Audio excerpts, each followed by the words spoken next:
Good morning, YouTube. So I'm at home. I'm actually on my next stage.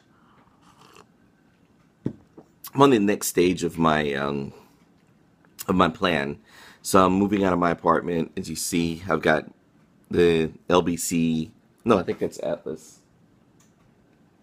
Yep, the Blick Buy-in boxes. For those who don't know, the Blick Buy-in box is Blick Buy-in are Filipinos who are going home, and you can tell I just woke up. The Filipinos are going home. So, Filipinos are not like everybody else. We don't carry luggage. We carry our stuff in boxes. We travel. That's a stereotype of Filipinos going home. They carry, they bring all our stuff in cardboard boxes. And see, now we got these services that ship it. They put it in a shipping container, and you can ship unlimited weight, whatever fits into a box. The jumbo is like 24 by 24 by 24, so it's a pretty big box. Whatever you could fit in it, any weight for like, I think it was like $87. And you can't beat that. I mean, of course, it goes by boat, so it takes like 3 weeks, but try doing that with with the mail. You know what I'm saying? Anyway, and it's pretty safe, pretty secure. So I'm moving this. All my personal belongings are going over there. I'm not taking any furniture. Mostly just gonna be clothes and books. I'm a writer, so I have a lot of stuff that I've been working on, a lot of books that I'm reading, and things like that. So, anyway, that being said, I wanted to talk about the online thing. So, I'm pretty sure probably seen a lot of videos if you're into the online thing. I can tell you what works. Okay, if you're gonna sell online, there's two main ways to do it that at least that I've done, which is eBay and Amazon. It's real simple. You just go set up a seller's account, and then you buy things cheap, and you put it on there just to see if somebody's going to buy it.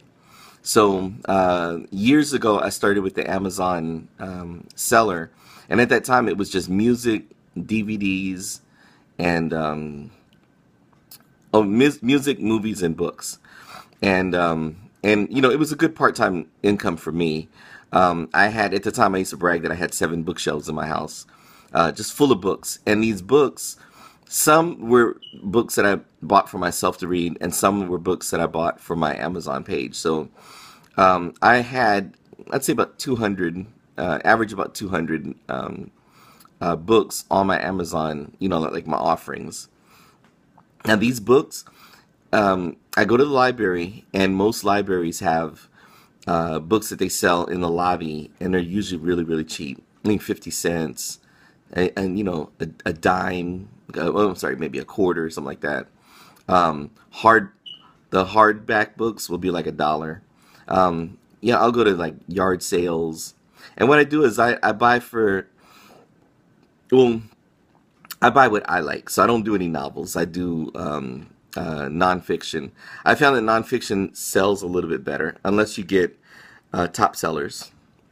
So if you get something that's like in the bestseller list, those will usually sell. But you can't go wrong with nonfiction, like self-help, business, stuff like that. That stuff moves pretty quickly. And history books.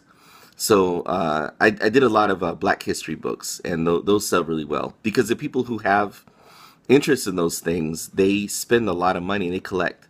Language books are really good too. Language books are pretty good, and so I buy these things dirt cheap, and I just load them up. And what you do is you let's say I have a book like, oh, here's one. This is from my personal thing. My kids were just complaining. Can you see the title of that? Guy walks into a bar. My kids are complaining that my jokes are corny. I get them out of books like that. So anyway, or if my dad tells me these jokes. So anyway, uh,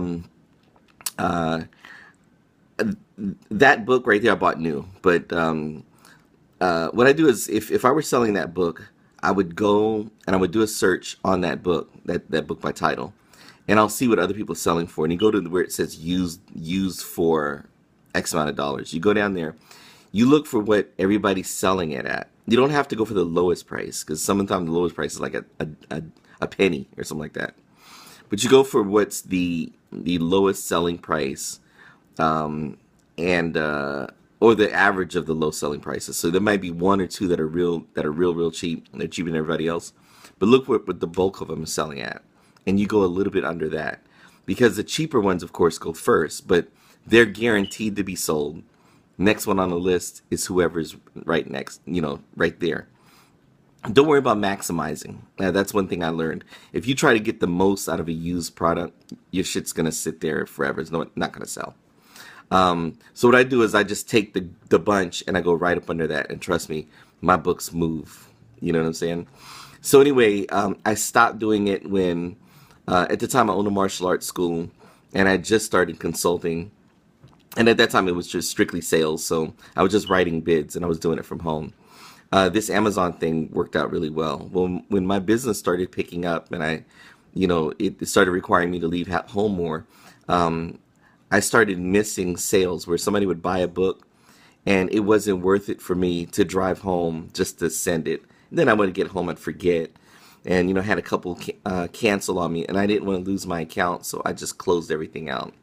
So so anyway, recently I've taught my children how to do this. So, and then one of my closest friends, he and I are doing something similar to that. But for me, I'm just onto other things now. But at that time, it was just media. It was just movies. It was just music. It was just books. Now you can sell appliances, all kinds of stuff. You know what I'm saying? So people are really making money on it now. And so I experimented. And so my thing had been lately has been like toaster ovens and what do you call them? Coffee makers. So I have a coffee maker that's really nice that I was gonna sell. I bought it on clearance for, I don't remember, like $10 or something. And I went online to see what they were going for, and they were going for like $25. Same thing that was on clearance was going for $25. And that's what other people were selling it, and it was 25 and up. So, but I decided to just keep it because I really liked it. But that's something that you guys can do. Is just buy things, whether you buy them used or buy them new. If you buy them cheap, what you do is, matter of fact, if you're, let's say, at a yard sale and you see something for sale and you know it works, don't buy it right away. Whip out your phone, go on eBay, go on Amazon, see if somebody else is selling them. And if you see one or two, I probably wouldn't go with that. But if you see like a bunch of them, then I would say go for it, because if there's a lot of them, it sounds like more people are selling, more people are buying them. Yeah, that's pretty much how that works. So, so that's the eBay thing. So there's a Shopify, but I don't know how Shopify works, so I'm not going to talk about that. But I heard that's like another platform people are selling from. And those of you who write, there's another way to make money.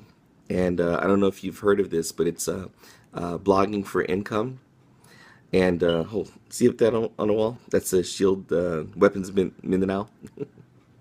Anyway, I think every home has that. Anyway, every Filipino home. Yeah, if you blog, there's a way to monetize your blog. And I will probably do another video because it's like, 9 minutes. So the next video, we'll talk about that. And then I'm going to do a few more on making money online. And well, the reason why I'm talking about this is because I'm going home and I like the economy, the ability to make money here. I don't really like the lifestyle here. I love the people, can't stand what the government's doing.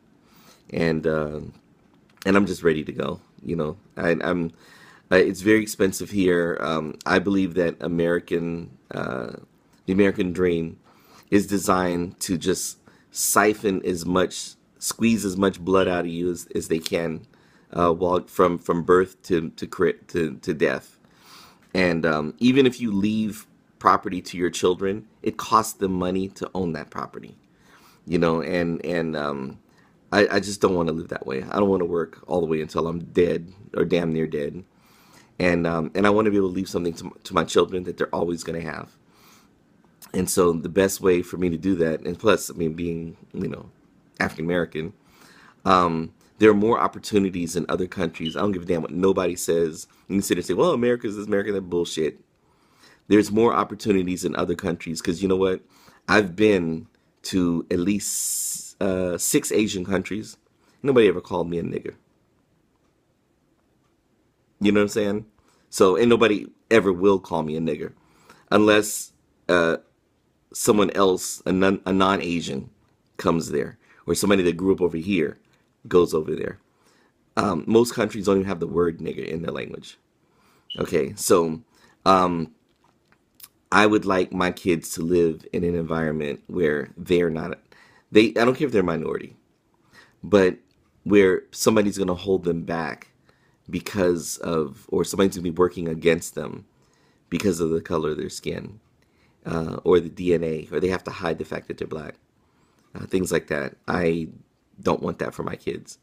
And one reality of living outside the United States, no matter what race you are, that when you step into another country, you are automatically a first class citizen because you're an American. And only in America is that not true. And people can say what they want, but there's an animosity towards people of color in this country. And I need for my kids to experience something else, a life without those ugly things. You understand? I want them to be able to go as far as they can go because of their abilities and because of their work ethic and their dreams. And here it's just not that way. You know what I'm saying? Yeah, you can make it, but then there's also a lot of obstacles that you have to face here that you don't have to face over there. And so if I do encourage my kids to come back, they're going to come back here just like their daddy did, get an education, make a little money, and then take that money elsewhere and do something big with it. I discovered this at almost 50 years old. Hopefully my kids will learn from my experience and be able to do it from even when they're younger. Okay, so it's 12 minutes. I will see you in the next video. Take it easy.